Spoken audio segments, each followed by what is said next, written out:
Dokuments numur 14. Centrālais un dievišķais visums. Pilnīgais un dievišķais visums atrodas visas radītās pasaules centrā. Tas ir mūžīgais kodols, ap kuru griežas plašās laika un telpas radītās pasaules. Paradīze ir gigantiska, absolūti stabila centrālā sala, kas nekustīgi atrodas lieliskā, mūžīgā visuma pašā sirdī. Šo centrālo planētu saimi sauc par Havonu, un tā atrodas tālu no Nebadona vietējā visuma. Tā ir milzīgu izmēru un gandrīz neticami lielas masas, un sastāv no 1 miljarda neiedomājama skaistuma un izcila krāšņuma sfēru, bet šīs plašās radītās pasaules patiesais diženums patiešām ir ārpus cilvēka prāta izpratnes spējām.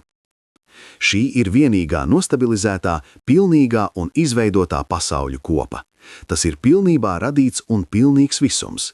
Tā nav evolucionāra attīstība. Tas ir mūžīgais pilnības kodols, ap kuru virpuļo bezgalīgais visumu gājiens, kas veido milzīgo evolucionāro eksperimentu. Dieva radītāju dēlu pārdrošo piedzīvojumu, kuri cenšas laikā dublēt un telpā reproducēt parauga visumu, dievišķās pilnības, augstākās galīguma, ultimālās realitātes un mūžīgās pilnības ideālu. Sadaļa numur 1. Paradīzes Havonas sistēma. No paradīzes perifērijas līdz 7 supervisumu iekšējām robežām ir šādi 7 telpas stāvokļi un kustības. 1. Mierīgās starptelpas zonas, kas piekļaujas paradīzei. 2. 3 paradīzes un 7 Havonas aploku gājiens pulksteņrādītāja virzienā. 3. Pusmierīga telpas zona, kas atdala Havonas aplokus no centrālā visuma tumšajiem gravitācijas ķermeņiem. 4. Iekšējā, pretēji pulksteņrādītāja virzienam rotējošā tumšo gravitācijas ķermeņa josla. 5. Otrā unikālā telpas zona, kas sadala 2 tumšo gravitācijas ķermeņu telpas ceļus. 6. Ārējā tumšo gravitācijas ķermeņu josla, kas rotē pulksteņrādītāja virzienā ap paradīzi. 7.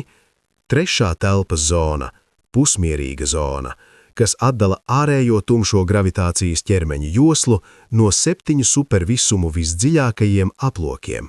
Miljards Havonas pasauļu ir izkārtotas 7 koncentriskos aplokos, kas tieši apņem 3 paradīzes pavadoņu aplokus.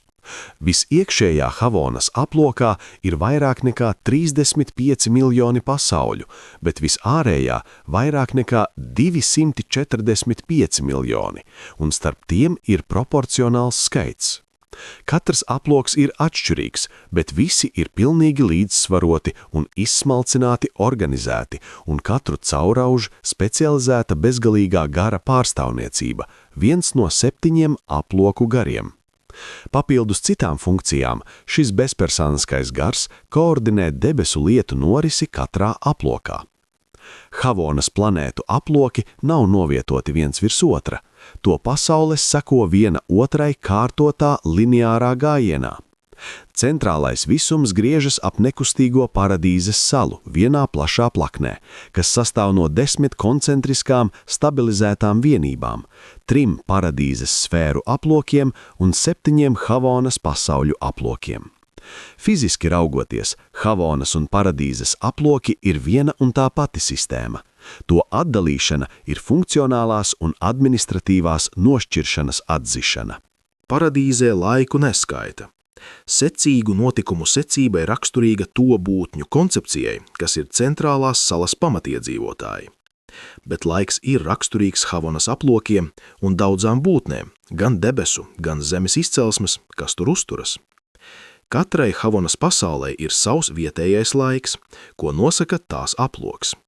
Visām pasaulēm noteiktā aplokā ir vienāds gada garums, jo tās vienmērīgi riņķo ap paradīzi, un šo planētu gadu garums samazinās no ārējā aploka uz iekšējo. Papildus Havonas aploka laikam pastāv arī paradīzes Havonas standarta diena un citi laika apzīmējumi, kas tiek noteikti un izsūtīti no 7 bezgalīgā gara paradīzes pavadoņiem. paradīzes Havonas standarta dienas pamatā ir laiks, kas nepieciešams pirmā, jeb iekšējā Havonas aploka planētu mājokļiem, lai veiktu vienu apgriezienu ap paradīzes salu. Un, lai gan to ātrums ir milzīgs, jo tās atrodas starp tumšajiem gravitācijas ķermeņiem un gigantisko paradīzi, šīm sfērām ir nepieciešami gandrīz 1000 gadu, lai pabeigtu savu apli. Jūs neapzināti esat lasījuši patiesību, kad jūsu acis ieraudzīja apgalvojumu viena diena ir kā 1000 gadu pie Dieva, kā sardzes maiņu naktī. Viena paradīzes Havonas diena ir tikai par 7 minūtēm 3,1 sekundes īsāka nekā 1000 gadu pēc pašreizējā Urantijas garā gada kalendāra. Šī paradīzes Havonas diena ir standarta laika mērvienība 7 superusvieniem, lai gan katrs uztur savus iekšējos laika standartus. Šī plašā centrālā visuma nomalē tālojas 7. Havonas pasauļu joslas virpuļo neticams skaits milzīgu tumšo gravitācijas ķermeņu. Šīs daudzskaitlīgās tumšās masas daudzējādā ziņā atšķiras no citiem kosmosa ķermeņiem, pat pēc formas tās ir ļoti atšķirīgas.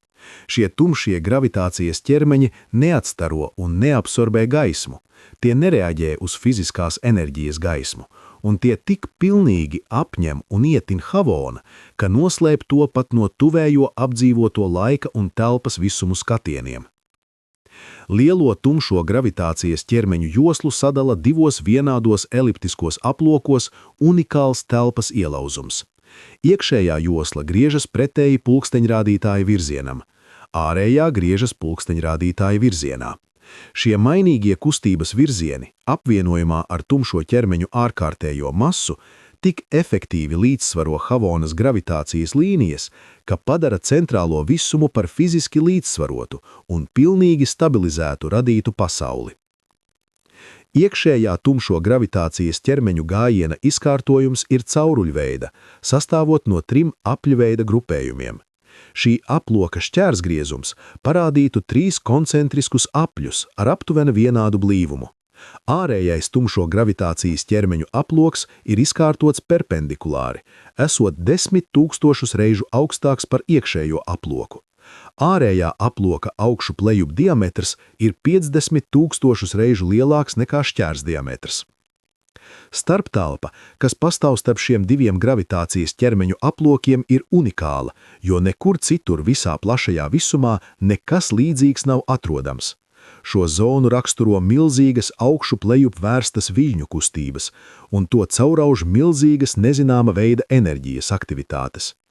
Mūsuprāt, nekas līdzīgs centrālā visuma tumšajiem gravitācijas ķermeņiem neraksturos ārējo telpas līmeņu nākotnes evolūciju. Mēs uzskatām šos mainīgos milzīgo gravitāciju līdzsvarojošo ķermeņu gājienus par unikāliem meistara visumā. Sadaļa numur 2. Havonas satvars. Garīgās būtnes nedzīvo miglainā telpā. Tās neapdzīvo ēteriskas pasaules, tās mājo uz reālām materiālas dabas sfērām, pasaulēm, kas ir tikpat reālas kā tās, kurās dzīvo mirstīgie. Havonas pasaules ir īstas un burtiskas, lai gan to burtiskā substance atšķiras no 7 supervisumu planētu materiālās organizācijas. Havonas fiziskās realitātes pārstāvi enerģijas organizācijas veidu, kas radikāli atšķiras no jebkura, kas dominē evolucionārajos telpas visumos. Havonas enerģijas ir trīskāršas.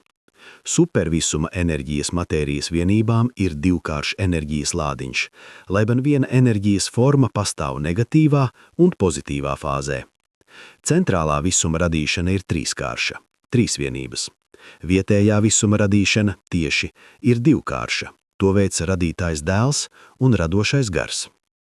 Havonas materiāls sastāv no tieši 1000 pamata ķīmisko elementu organizācijas un 7 Havonas enerģijas formu līdzsvarotas darbības. Katra no šīm pamatenerģijām izpaužas 7 ierosmes fāzēs. Tāpēc Havonas pamatiedzīvotāji reaģē uz 49 atšķirīgiem sajūtu stimuliem. Citiem vārdiem sakot, no tīri fiziskā viedokļa centrālā visuma pamatiedzīvotājiem ir 49 specializētas sajūtu formas. Moroncijas maņas ir 70, un augstākās garīgās reakcijas atbildes kārtas dažādu tipu būtnēm svārstās no 70 līdz 210. Neviena no centrālā visuma fiziskajām būtnēm nebūtu redzama Urantijas iedzīvotājiem. Tāpat neviens no šo tālo pasauļu fiziskiem stimuliem neizraisītu reakciju jūsu rupjajos maņu orgānos. Ja Urantijas mirstīgo varētu pārvest uz Havonu, viņš tur būtu kurls, akls un pilnīgi bez jebkādām citām maņu reakcijām. Viņš varētu funkcionēt tikai kā ierobežota pašapzinīga būtne, kurai atņemti visi vides stimuli un visas reakcijas uz tiem. Centrālajā radītajā pasaulē notiek daudzi fiziski fenomeni un garīgas reakcijas, kas nav zināmas tādās pasaulēs kā Urantija. Trīskāršas radītās pasaules pamatorganizācija ir pilnīgi atšķirīga no laika un telpas radīto visumu divkāršās uzbūves. Visi dabas likumi ir koordinēti uz pilnīgi atšķirīga pamata nekā evolucionāro radīto pasauļu duālās enerģijas sistēmās. Viss centrālais visums ir organizēts saskaņā ar pilnīgas un simetriskas kontroles trīskāršo sistēmu. Visā paradīzes Havonas sistēmā tiek uzturēts pilnīgs līdzsvars starp visām kosmiskajām realitātēm un visiem garīgajiem spēkiem. Paradīze ar absolūtu materiālās radītās pasaules kontroli pilnīgi regulē un uztur šī centrālā visuma fiziskās enerģijas. Mūžīgais dēls, kā daļa no savas visaptverošās gara kontroles, vispilnīgāk uztur visu Havonā mītoso garīgo statusu. Paradīzē nekas nav eksperimentāls, un paradīzes Havonas sistēma ir radošās pilnības vienība. Mūžīgā dēla universālā garīgā gravitāte ir pārsteidzoši aktīva visā centrālajā visumā. Visas gara vērtības un garīgās personības tiek nepārtraukti vilktas iekšup uz Dievu mājvietu. Šī tiekšanās uz Dievu ir intensīva un neizbēgama. Vēlme sasniegt Dievu ir spēcīgāka centrālajā visumā, nevis tāpēc, ka gara gravitāte ir spēcīgāka nekā attālākos visumos, bet gan tāpēc, ka tās būtnes, kas sasniegušas Havonu, ir pilnīgāk garīgotas un tājādi atsaucīgākas uz mūžīgā dēla universālās gara gravitātes pastāvīgo iedarbību. Tāpat bezgalīgais gars velk visas intelektuālās vērtības uz paradīzi. Visā centrālajā visumā bezgalīgā gara prāta gravitāte darbojas saskaņoti ar mūžīgā dēla gara gravitāti, un kopā tās veido augšupejošo dvēseļu apvienoto dziņu atrast Dievu, sasniegt dievību, nokļūt paradīzē un pazīt tēvu. Havona ir garīgi pilnīgs un fiziski stabils visums. Centrālā visuma kontrole un līdzsvarotā stabilitāte šķiet pilnīga. Viss fiziskais vai garīgais ir pilnīgi paredzams, bet prāta parādzības un personības griba nav. Mēs secinām, ka grēks ir uzskatāms par neiespējamu, bet mēs to darām pamatojoties uz to, ka Havonas brīvas gribas radītās būtnes nekad nav bijušas vainīgas dievības gribas pārkāpšanā. Visu mūžību šīs pārspasaulīgās būtnes ir bijušas nelokāmi uzticīgas dienu sencim. Tāpat grēks nav parādījies nevienā radītā būtnē, kas ir ienākusi Havonā kā svēceļnieks. Nekad nav bijis neviens pārkāpuma gadījums no jebkuras radītas būtnes puses, no jebkuras personību grupas, kas jebkad radīta centrālajā Havonas visumā vai uzņemta tajā. Tik pilnīgas un dievišķas ir atlases metodes un līdzekļi laika visumos, ka nekad Havonas pierakstos nav notikusi kļūda. Nekad nav pieļautas kļūdas. Neviena augšupejoša dvēsele nekad nav priekšlaicīgi uzņemta centrālajā visumā. Sadaļa numur 3. Havonas pasaules. Kas attiecas uz centrālā visuma valdību, tādas nav. Havona ir tik izsmalcināti pilnīga, ka nav nepieciešama nekāda intelektuāla valdības sistēma. Nav regulāri izveidotu tiesu, ne arī likumdošanas asamblēju. Havonai nepieciešama tikai administratīva vadība. Šeit var novērot patiesas pašpārvaldes ideālu virsotni. Starp tik pilnīgām un gandrīz pilnīgām inteliģencēm nav nepieciešamības pēc valdības. Tām nav nepieciešama regulēšana, jo tās ir būtnes ar iedzimtu pilnību, kas mijas ar evolūcionārām radītām būtnēm, kuras jau sen ir izturējušas supervisumu augstāko tiesu pārbaudi. Havonas administrācija nav automātiska, bet tā ir brīnumaini pilnīga un dievišķi efektīva. Tā galvenokārt ir planetāra un ir uzticēta tur dzīvojošajam dienu mūžīgajam. Katru Havonas sfēru vada viena no šīm trīsvienības izcelsmes personībām. Dienu mūžīgie nav radītāji, bet viņi ir pilnīgi administratori. Viņi māca ar izcilu meistarību un vada savus planētu bērnus ar gudrības pilnību, kas robežojas ar absolūtumu. Centrālā visuma miljards sfēru veido paradīzes un Havonas augsto personību apmācības pasaules, un turklāt kalpo kā pēdējais pārbaudījuma lauks augšupceļošajām radītajām būtnēm no laika evolūcionārajām pasaulēm. Izpildot vispārējā tēva lielo radīto būtņu augšupcelšanās plānu, laika sveicelnieki tiek nogādāti uz ārējā jeb 7. aploka uzņemšanas pasaulēm, un pēc papildu apmācības un plašākas pieredzes viņi tiek pakāpeniski virzīti uz iekšpusi, no planētas uz planētu un no apļa uz apli, līdz beidzot sasniedz dievības un iegūst mājvietu paradīzē. Pašlaik, lai gan 7 aploku sfēras tiek uzturētas visā to pārpasaulīgajā godībā, tikai aptuveni 1% no visas planētu kapacitātes tiek izmantots, lai veicinātu tēva universālo mirstīgo augšupcelšanās plānu. Aptuveni 0,1% no šo milzīgo pasauļu platības ir veltīta noslēguma korpusa dzīvei un aktivitātēm, būtnēm, kas mūžīgi ir nostabilizējušās gaismā un dzīvībā un kas bieži uztur un kalpo Havonas pasaulēs. Šīm paaugstinātajām būtnēm ir personīgas mājvietas paradīzē. Havonas sfēru planetārā uzbūve ir pilnīgi atšķirīga no evolucionāro pasauļu un telpas sistēmu uzbūves. Nekur citur visā lielajā visumā nav ērti izmantot tik milzīgas sfēras kā apdzīvotas pasaules. Triātas fiziskā uzbūve, apvienojumā ar milzīgo tumšo gravitācijas ķermeņu līdzsvarojošo iedarbību, ļauj tik pilnīgi izlīdzināt fiziskos spēkus un tik izsmalcināti līdzsvarot dažādos šīs milzīgās radītās pasaules pievilkšamās spēkus. Antigravitāte tiek izmantota arī šo milzīgo pasauļu materiālo funkciju un garīgo aktivitāšu organizēšanā. Havonas sfēru arhitektūra, apgaismojums un apkure, kā arī bioloģiskais un mākslinieciskais izdaļojums ir pilnīgi ārpus cilvēka iztēles visplašākajām robežām. Jums nevar daudz pastāstīt par Havonu, lai saprastu tās skaistumu un diženumu, jums tā ir jāredz. Bet uz šīm pilnīgajām pasaulēm ir īstas upes un ezeri. Garīgi šīs pasaules ir ideāli iekārtotas, tās ir piemērotas savam mērķim uzņemt daudzās dažādo būtņu kārtas, kas darbojas centrālajā visumā.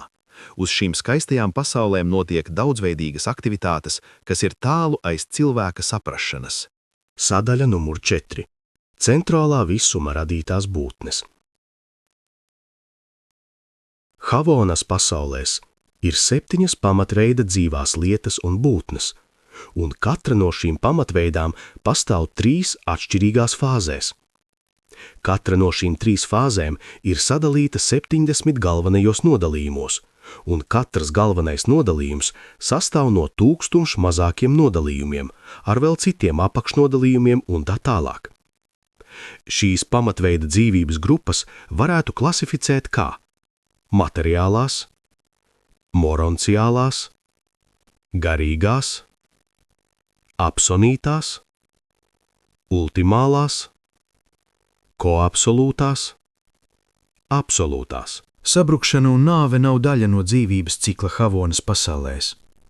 Centrālajā visumā zemākās dzīvās būtnes piedzīvo materializācijas pārvērtības, tās maina formu un izpausmi, bet tās nesadalās sabrukšanas un šūnu nāves procesā. Havonas pamatiedzīvotāji ir visi paradīzes trīsvienības pēcnācēji. Viņiem nav radītu būtņu vecāku, un viņi nav vairoties spējīgas būtnes.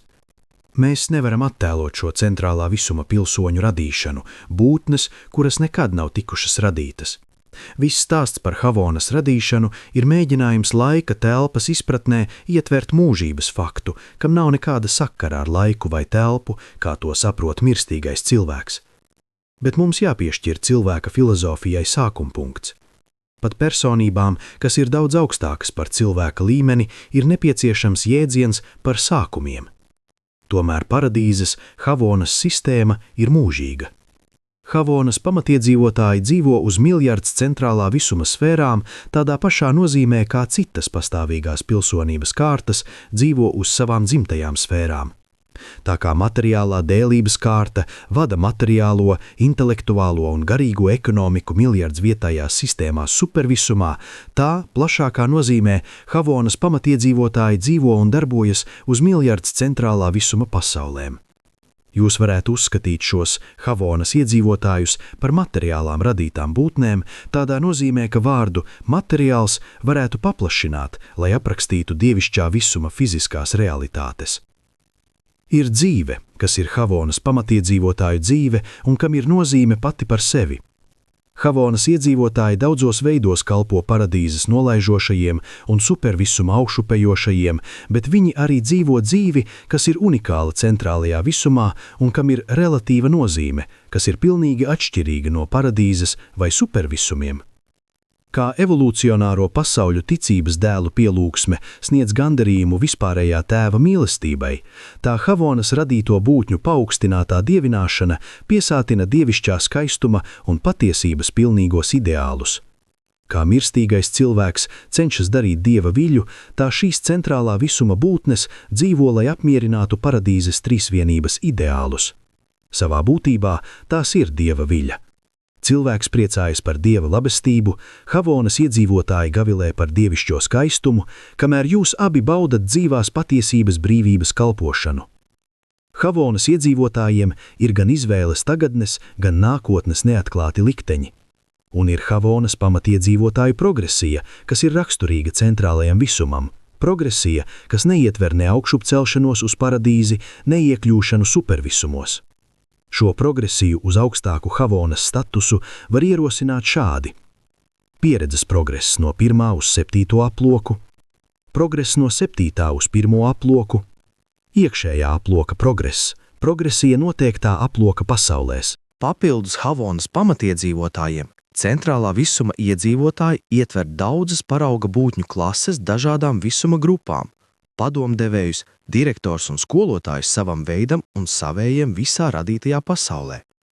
Visas būtnes visos visumos ir veidotas pēc kādas parauga radītās būtnes kārtas līnijām, kas dzīvo uz kādas no miljarda Havonas pasaulēm. Pat laika mirstīgajiem ir savs mērķis un ideāli par radītās būtnes eksistenci šo augsto parauga sfēru ārējos aplokos. Tad ir tās būtnes, kas ir sasniegušas vispārējo tēvu un kam ir tiesības nākt un iet, kuras tiek norīkotas šur un tur visumos īpašas kalpošanas misijās. Un uz katras Havonas pasaules atradīšies sasnieguma kandidāti, tie, kas ir fiziski sasnieguši centrālo visumu, bet kas vēl nav sasnieguši to garīgo attīstību, kas ļautu viņiem pretendēt uz dzīvesvietu paradīzēm. Bezgalīgais gars ir pārstāvēts Havonas pasaulēs ar daudzām personībām, žēlastības un godības būtnēm, kas pārvalda centrālā visuma sarežģīto intelektuālo un garīgo lietu detaļas. Uz šīm dievišķās pilnības pasaulēm viņi veic darbu, kas ir raksturīgs šīs plašās radītās pasaules normālai darbībai, un papildus veic daudzos mācīšanas, apmācības un kalpošanas uzdevumus milzīgajam skaitam augšupejošo radīto būtņu, kas ir uzkāpušas godībā no tumšajām telpas pasaulēm. Ir daudzas būtņu grupas, kas ir paradīzes Havonas sistēmas pamatiedzīvotāji un kas nav tieši saistītas ar radīto būtņu pilnības sasniegšanas augšupcelšanās schēmu. Tādēļ tās ir izlaistas no personību klasifikācijām, kas tiek piedāvātas mirstīgajām rasēm. Šeit tiek piedāvātas tikai galvenās pārcilvēcisko būtņu grupas un tās kārtas, kas ir tieši saistītas ar jūsu pestīšanas pieredzi. Havona ir pārpilna ar visu fāžu inteliģento būtņu dzīvi, kas tur cenšas virzīties no zemākiem uz augstākiem aplokiem, cenšoties sasniegt augstākus dievišķības apzināšanās līmeņus un paplašinātu izpratni par augstākajām nozīmēm, ultimālajām vērtībām un absolūto realitāti.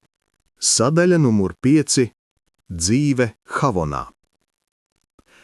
Urantijā jūs izturat īsu un intensīvu pārbaudījumu savas sākotnējās materiālās eksistences dzīves laikā. Mājokļu pasaulēs un cauri jūsu sistēmai, zvaigznājam un vietējam visumam jūs šķērsojat augšupcelšanās moronciālās fāzes.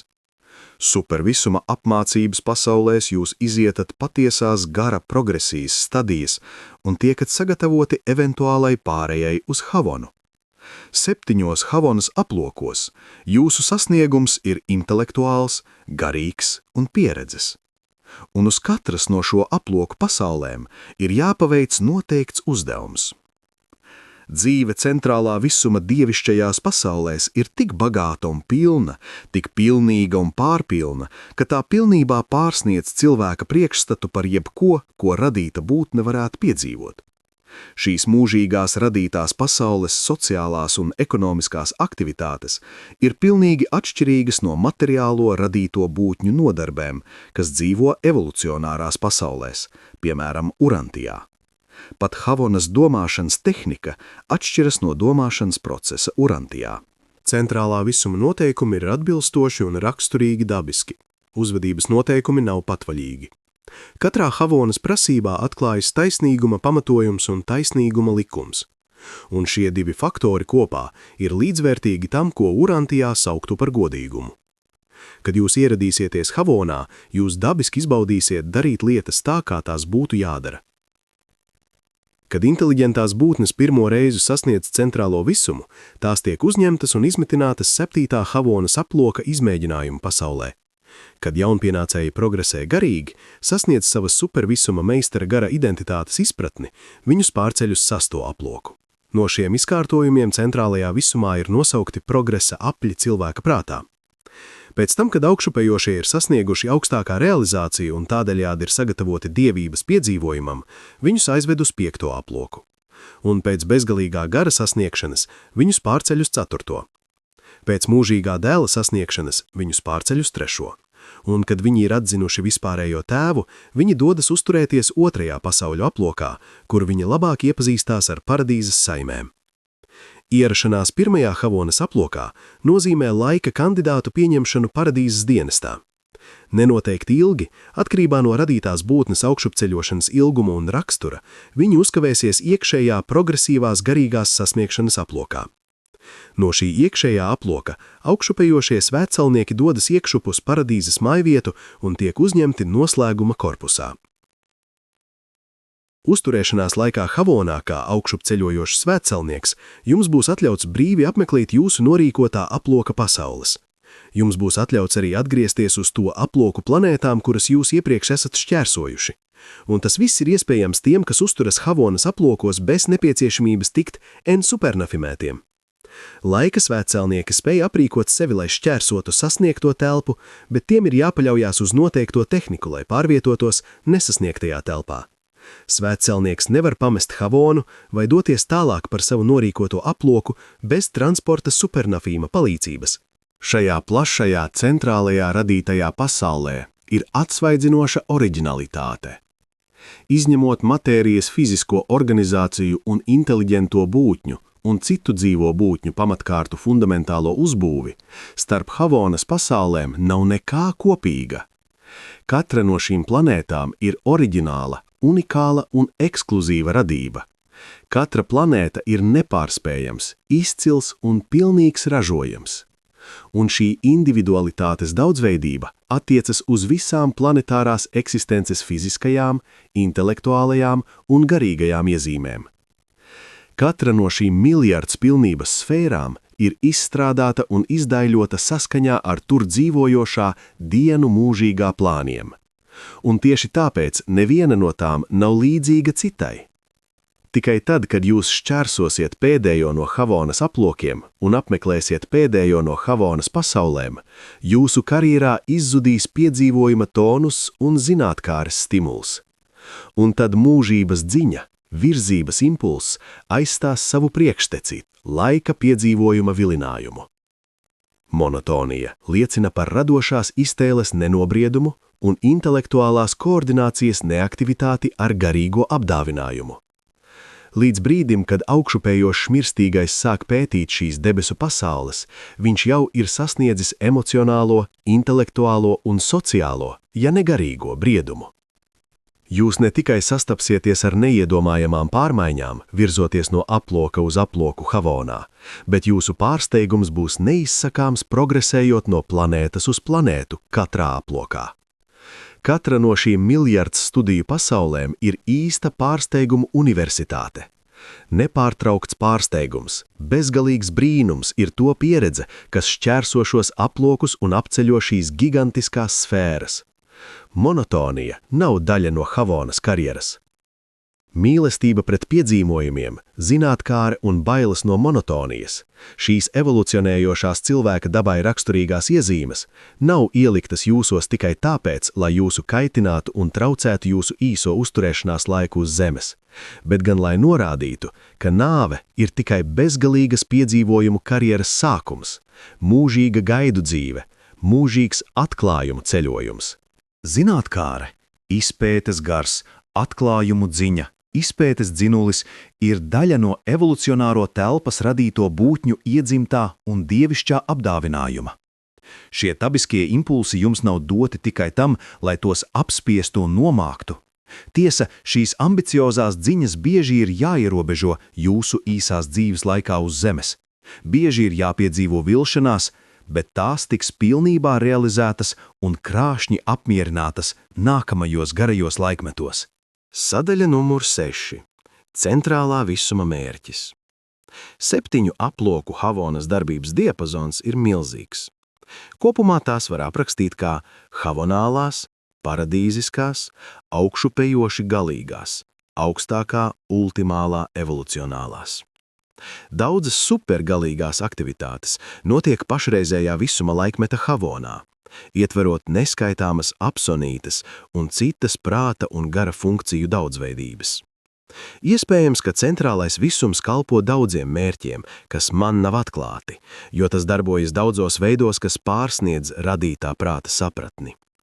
Tomēr es centīšos attēlot, kā šī pilnīgā radītā pasaule kalpo 7 visuma inteliģences kārtu vajadzībām un sniedz tām gandarījumu. Vispārējais tēvs, pirmais avots un centrs. Dievs tēvs gūst augstāko vecāku gandarījumu no centrālās radītās pasaules pilnības. Viņš bauda mīlestības piesātinājuma pieredzi gandrīz vienlīdzīgos līmeņos. Pilnīgais radītājs ir dievišķi iepriecināts par pilnīgās radītās būtnes dievināšanu. Havona sniedz tēvam augstāko sasniegumu gandarījumu. Pilnības realizācija Havonā kompensē bezgalīgās izplašanās mūžīgās dziņas laika telpas kavēšanos. Tēvs bauda Havonas dievišķā skaistuma atbildes reakciju. Tas apmierina dievišķo prātu, sniedzot pilnīgu izsmalcinātas harmonijas paraugu visiem evolucionējošajiem visumiem. Mūsu tēvs uzlūko centrālo visumu ar pilnīgu prieku, jo tas ir cienīgs gara realitātes atklājums visām visuma personībām. Visumu dievs labvēlīgi raugās uz Havonu un paradīzi kā uz mūžīgo spēka kodolu visai turpmākajai visuma izplašanās laikā un telpā. Mūžīgais tēvs ar nebeidzamu gandarījumu uzlūko Havonas radīto pasauli kā cienīgu un pievilcīgu mērķi laika augšupcelšanās kandidātiem, viņa mirstīgajiem mazbērniem no telpas, kas sasniedz sava radītāja tēva mūžīgo mājvietu. Un Dievs priecājas par paradīzes Havonas visumu kā par dievības un dievišķās ģimenes mūžīgo mājvietu. Otrais avots un centrs – mūžīgais dēls. Mūžīgajam dēlam lieliskā centrālā radītā pasaule sniedz mūžīgu pierādījumu dievišķās ģimenes, tēva, dēla un gara partnerības efektivitātei. Tā ir garīgā un materiālā bāze absolūtai uzticībai vispārējam tēvam. Havona sniedz mūžīgajam dēlam gandrīz neierobežotu pamatu arvien paplašinošai gara spēka realizācijai. Centrālais visums sniedz mūžīgajam dēlam arēnu, kurā viņš varēja droši demonstrēt ziedošanās kalpošanas garu un tehniku, lai mācītu savus partnerus, paradīzes dēlus. Havona ir realitātes pamats mūžīgā dēla gara gravitācijas kontrolei par visumu. Šis visums sniedz dēlam gandarījumu par vecāku tieksmēm, garīgo reprodukciju. Havonas pasaules un to pilnīgie iedzīvotāji ir pirmā un mūžīgi galīgā demonstrācija, ka dēls ir tēva vārds. Tājādi dēla apziņa, kā tēva bezgalīgs papildinājums, tiek pilnībā apmierināta. Un šis visums sniedz iespēju realizēt vienlīdzīgas brālības reciprocitāti starp vispārējo tēvu un mūžīgo dēlu, un tas ir mūžīgs pierādījums katra bezgalīgajai personībai. 3. Bezgalīgais gars, trešais avots un centrs. Havonas visums sniedz bezgalīgajam garam pierādījumu, ka viņš ir līdzdarbotājs, vienotā tēva, dēla bezgalīgais pārstāvis. Havonā bezgalīgais gars gūst apvienotu gandarījumu, funkcionējot kā radoša aktivitāte, vienlaikus baudot absolūtas līdzās pastāvēšanas gandarījumu ar šo dievišķo sasniegumu. Havonā bezgalīgais gars atrada arēnu, kurā viņš varēja demonstrēt spēju un vēlmi kalpot kā potenciāls žēlastības kalpotājs. Šajā pilnīgajā radītajā pasaulē gars mēģināja kalpošanas piedzīvojumu evolūcionārajos visumos. Šī pilnīgā radītā pasaule sniedza bezgalīgajam garam iespēju piedalīties visuma pārvaldē ar abiem dieviškajiem vecākiem. Pārvaldīt visumu kā partneris radītājs pēcnācējs, tājādi gatavojoties vietējo visumu kopīgai pārvaldei kā radošā gara partneri radītāju dēliem. Havonas pasaules ir kosmiskā prāta radītāju un katra eksistējošā radītā prāta kalpotāja prāta laboratorija. Prāts ir atšķirīgs uz katras Havonas pasaules un kalpo kā paraugs visiem garīgajiem un materiālajiem radīto būtņu intelektiem. Šīs pilnīgās pasaules ir prāta augstskolas visām būtnēm, kas paredzētas paradīzes sabiedrībai. Tās sniedza garam bagātīgu iespēju pārbaudīt prāta kalpošanas tehniku uz drošām un konsultatīvām personībām. Havona ir kompensācija bezgalīgajam garam par viņa plašo un nesautīgo darbu telpas visumos. Havona ir pilnīga mājvieta un patvērums nenogurstošajam laika un telpas prāta kalpotājam. 4. Augstākā būtne – pieredzes dievības evolucionārā apvienošanās. Havonas radītā pasaule ir mūžīgs un pilnīgs pierādījums augstākās būtnes garīgajai realitātei. Šī pilnīgā radītā pasaule ir atklāsme par Dieva augstākā pilnīgo un simetrisko gara dabu pirms paradīzes dievību galīgo atspulgu spēka personības sintēzes sākuma, pieredzes visumos laikā un telpā. Havonā visvarenā spēka potenciāli ir apvienoti ar augstākā garīgo dabu. Šī centrālā radītā pasaule ir piemērs augstākā nākotnes mūžīgajai vienotībai. Havona ir pilnīgs paraugs augstākā universāluma potenciālam. Šis visums ir pabeigts attēlojums augstākā nākotnes pilnībai un norāda uz ultimālā potenciālu. Havona demonstrē gara vērtību galīgumu, kas pastāv kā dzīvas gribas radītas būtnes ar augstāku un pilnīgu paškontroli. Prāts, kas pastāv kā galu galā līdzvērtīgs garam, realitāte un inteliģences vienotība ar neierobežotu potenciālu. 5. Līdzvērtīgie radītāji dēli. Havona ir izglītības apmācības vieta, kur paradīzes Mihaēļi tiek sagatavoti saviem turpmākajiem piedzīvojumiem visuma radīšanā. Šī dievišķā un pilnīgā radītā pasaule ir paraugs katram radītājam dēlam. Viņš cenšas panākt, lai viņa paša visums galu galā sasniegtu šos paradīzes Havonas pilnības līmeņus. Radītājs dēls izmanto Havonas radītās būtnes kā personības parauga iespējas saviem mirstīgajiem bērniem un gara būtnēm. Mihaēls un citi paradīzes dēli uzskata paradīzi un Havonu par laika bērnu dievišķo likteni. Radītāji dēli zina, ka centrālā radītā pasaule ir neaizstājamās visuma pāraudzības reālais avots, kas stabilizē un vieno viņu vietējos visumus.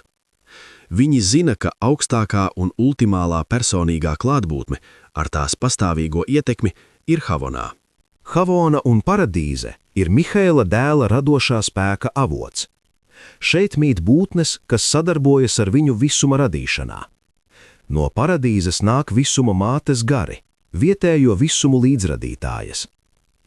Paradīzes dēli uzskata centrālo radīto pasauli par savu dievišķo vecāku mājvietu, par savām mājām.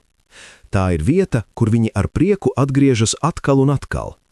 6. Līdzvērtīgās kalpojošās meitas. Visuma mātes gari, vietējo visumu līdzradītājas, iegūst savu pirmspersonības apmācību Havonas pasaulēs ciešā sadarbībā ar aploku gariem. Centrālajā visumā vietējo visuma gara meitas tika pienācīgi apmācītas sadarbības metodēs ar paradīzes dēliem, visu laiku pakļaujoties tēva gribai. Havonas pasaulēs gars un gara meitas atrod prāta paraugus visām savām garīgo un materiālo inteliģenču grupām, un šis centrālais visums ir kādreizējais liktenis tām radītajām būtnēm, kuras visuma mātes gars kopīgi sponsorē ar partneri radītāju dēlu. Visuma māte radītāja atceras paradīzi un Havonu kā savas izcelsmes vietu un bezgalīgā mātes gara mājvietu, bezgalīgā prāta personības klātbūtnes mājvietu. No šī centrālā visuma nāca arī radītāja personīgo prerogatīvu piešķiršana, ko visuma dievišķā kalpone izmanto kā papildinājumu radītājam dēlam dzīvu gribas radīto būtņu radīšanas darbā. Un visbeidzot, tā kā šīs bezgalīgā mātes gara meitas visticamāk nekad neatgriezīsies savās paradīzes mājās, tās gūst lielu gandarījumu no universālā atspoguļošanās fenomena, kas saistīts ar augstāko būtni Havonā un personificēts majestonā paradīzē. 7. Augšupejošā karjera evolucionārie mirstīgie. Havona ir katra mirstīgā tipa parauga personības mājvieta un visu pārcilvēcisko personības, kas saistītas ar mirstīgajiem un kas nav dzimušas laika radītajās pasaulēs, mājvieta. Šīs pasaules sniedz stimulu visiem cilvēka impulsiem sasniegt patiesas gara vērtības augstākajos iedomājamos realitātes līmeņos. Havona ir katra augšupejošā mirstīgā pirmsparadīzes apmācības mērķis. Šeit mirstīgie sasniedz pirmsparadīzes dievību, augstāko būtni. Havona stāv katras gribas radītās būtnes priekšā kā vārti uz paradīzi un dieva sasniegšanu. Paradīze ir mājvieta, bet Havona ir noslēdzēju darbnīca un rotaļu laukums, un katrs dievu zinošs mirstīgais vēlas būt noslēdzējs. Centrālais visums ir ne tikai cilvēka noteiktais liktenis, bet arī noslēdzēju mūžīgās karjeras sākumpunkts, kad viņi kādreiz tiks uzsākti neatklātā un universālā piedzīvojumā, pētot vispārējā tēva bezgalību. Havona neapšaubāmi turpinās darboties ar absonītu nozīmu pat nākotnes visuma laikmetos, kas varētu piedzīvot telpas svētcelniekus, kuri mēģina atrast dievu supergalīgos līmeņos. Havonai ir spēja kalpot kā apmācības visums absonītām būtnēm.